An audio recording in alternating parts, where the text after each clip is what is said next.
মোৰ ছাত্ৰ-ছাত্ৰীসকল তোমালোকৰ যিটো 4th ইউনিট টেষ্ট বা এনুৱেল এক্সাম এই এনুৱেল এক্সামটোৰ ক্লাছ 8ৰ মই জেনেৰেল সায়েন্সখন লৈ আহিছোঁ। এখন যোৱা বছৰৰ প্ৰশ্ন যদিও যোৱা বছৰৰ প্ৰশ্ন কিন্তু ইয়াৰ পৰা তোমালোকৰ কমন পৰিব আগে বেছি দিন কমন পৰা দেখা যায়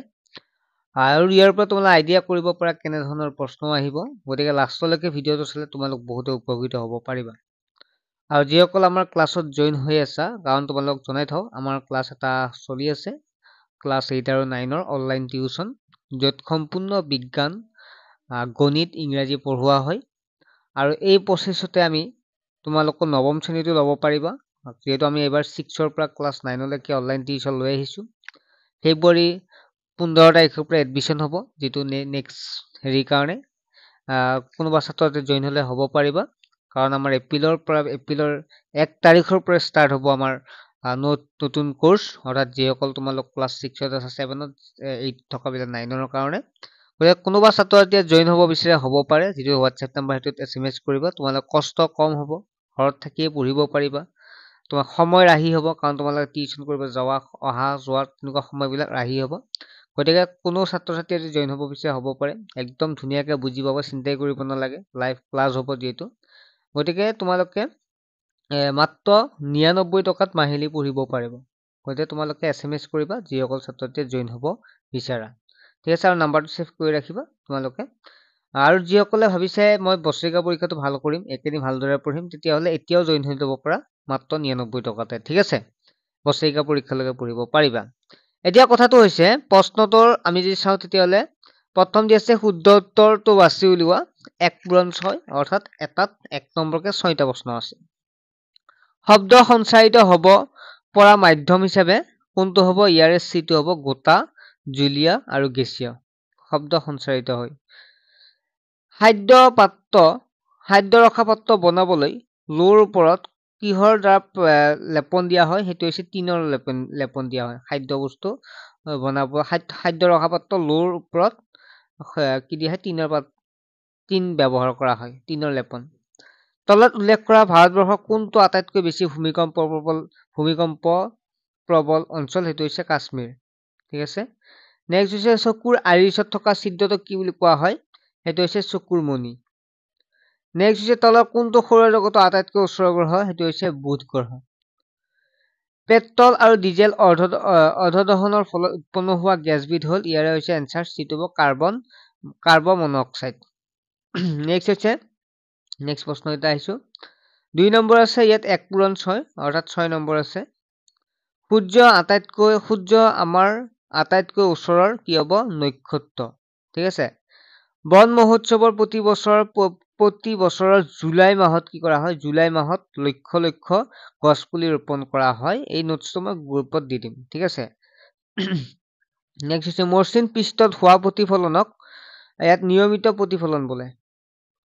ঘৰ্ষণৰ ফলত বস্তু উৎপন্ন হোৱা আধানক স্থিতিশীল আধান বুলি কোৱা হয় দ্ৰব্য এটাৰ মাজেৰে প্ৰবাহিত হোৱা বিদ্যুৎক বিদ্যুৎ প্ৰবাহৰ ৰাসায়নিক ক্ৰিয়া সৃষ্টি কৰে কম্পনাংক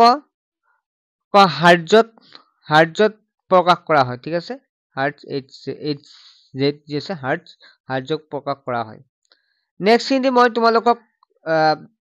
যিসকল অনলাইন ক্লাছ আছে লাইভত পঢ়াই দিম আৰু তোমালোক যিসকল অনলাইন ক্লাছত নাই তোমালোকে জাস্ট প্ৰশ্নখিনি চাই লোৱা আৰু এনসাৰখিনি কৰিব চেষ্টা কৰিবা পুৰুষৰ স্বতন্ত্ৰ দৈৰ্ঘ্য কিমান নেক্সট হৈছে কপাৰ সালফেটৰ দ্ৰব্যৰ মাজেৰে বিদ্যুৎ প্ৰবাহিত হলে ই কি হলে বিয়োজিত হয় কোনো আহিত হয় নে নহয় চাবলৈ কি সঁজুলি ব্যৱহাৰ কৰা হয় ডিটো হৈছে বিচ্ছুৰণ কি ইটো হৈছে উপগ্ৰহ কাক বোলে এফটো হৈছে গোলকীয় উষ্ণতা বৃদ্ধি অৰিহণা যোগোৱা গেছবিধৰ নাম কি নেক্সট হৈছে 4 নম্বৰ প্ৰশ্ন 2 পূৰণ 8 এটা 2 নম্বৰকে 2 নম্বৰকে থাকিব 8টা প্ৰশ্ন থাকিব 16 নম্বৰ আমি কানেৰে কেনেকৈ শুনো এচিড বৰষুণ কাক বোলে বায়ু কেনেকৈ প্ৰদূষিত হয় এইবিলাক আমি পঢ়াইছো ইতিমধ্যে গ্ৰহাণুপুঞ্জ বুলিলে কি বুজা চকুৰ গুৰুত্বপূৰ্ণ অংশসমূহৰ নাম লিখা আট্টালিকাবোৰত কিয় ভূমিকম্প সংযোগ ব্যৱস্থা কৰা হয় লিখা বাল্বৰ মাজেৰে বিদ্যুৎ প্ৰবাহিত হলে ই কিয় জ্বলি উঠে আমি কিয় তিতা হাতেৰে বৈদ্যুতিক আহিলা স্পৰ্শ কৰিব নালাগে এইবিলাক তোমালোকে ধুনীয়াকৈ কিতাপ আছে, তোমালোকে চাই লিখিব পাৰিবা। আৰু যিসকল গ্ৰুপত আছে তোমালোকক মই নিজে কৰি দিম, লাইভত বুজাই দিম, ঠিক আছে। 5 নম্বৰত আছে চমু টোকা লিখা যিকোনো তিনিটা। ইয়াত ব্ৰেইল পদ্ধতি আছে, সৌৰজগতৰ বিষয়ে আছে, গোলকীয় উষ্ণতা আছে, গ্ৰহ আছে, নিশ্চয় লিখিব পাৰিবা। যিমান লিখিব দিলেও তোমালোকে পাৰিবা, হয়নে নহয়? নেক্সট 6 নম্বৰটো আছে পোহৰ প্ৰতিফলন চিত্ৰ আঁকি সূত্ৰ লিখা, তোমালোকৰ মনত আছে চাগে। 7 নম্বৰ হৈছে সেউজগৃহ গেছ প্ৰভাৱৰ বিষয়ে বৰ্ণনা কৰা, একদম সহজ। আৰু 8 নম্বৰ শব্দ প্ৰদূষণ কি? শব্দ প্ৰদূষণ ফলত হোৱা 3টা অপকাৰ লিখা, 8 নম্বৰটো আছে। ছাত্ৰ ছাত্ৰীসকল, ইয়াৰ উপৰি তোমালোকক আকৌ মই এবাৰ মনত পেলাই দিছো যে ঘৰতে অধ্যয়ন, অনলাইন টিউচন, সময় আৰু কষ্ট ৰাহি কৰক, অনলাইন শিক্ষা গ্ৰহণ কৰক, SR এডুকেশ্যন। SR এডুকেশ্যনৰ বাবে SR এডুকেশ্যনত যোৱাবাৰ ক্লাছ 9 আৰু 10ৰ ষ্টুডেণ্টে যিমান সঁহাৰি দিলে বা 8ৰ ষ্টুডেণ্টে যিমান সঁহাৰি দিলে, এইবাৰ সেইকাৰণে আমি ক্লাছ 6ৰ পৰা ক্লাছ 10লৈকে অনলাইন টিউচন লৈ আহিছোঁ। গতিকে ভাবিছোঁ এইবাৰ সকলো ছাত্ৰ ছাত্ৰীয়ে সঁহাৰি দিব আৰু আমাৰ ক্লাছত জইন হ'ব। আৰু যিমান পাৰোঁ চেষ্টা কৰিম, সম্পূৰ্ণ নোটছ দিব চেষ্টা কৰিম, সম্পূৰ্ণ ক্লাছ দিব চেষ্টা কৰিম, লাইভ ক্লাছ হ'ব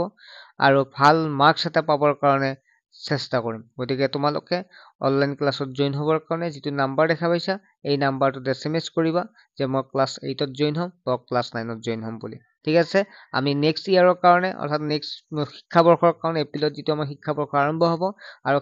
সেইবাবে আমি 15 জুলাইৰ পৰা আমাৰ 15 জুলাই নহয়, 15 ফেব্ৰুৱাৰীৰ পৰা আমাৰ অনলাইন ক্লাছৰ এডমিশ্যন ষ্টাৰ্ট হ'ব। গতিকে সকলোৱে জইন হ'ব, ঠিক আছে। বাই, চেনেলটো ছাবস্ক্ৰাইব কৰিবা।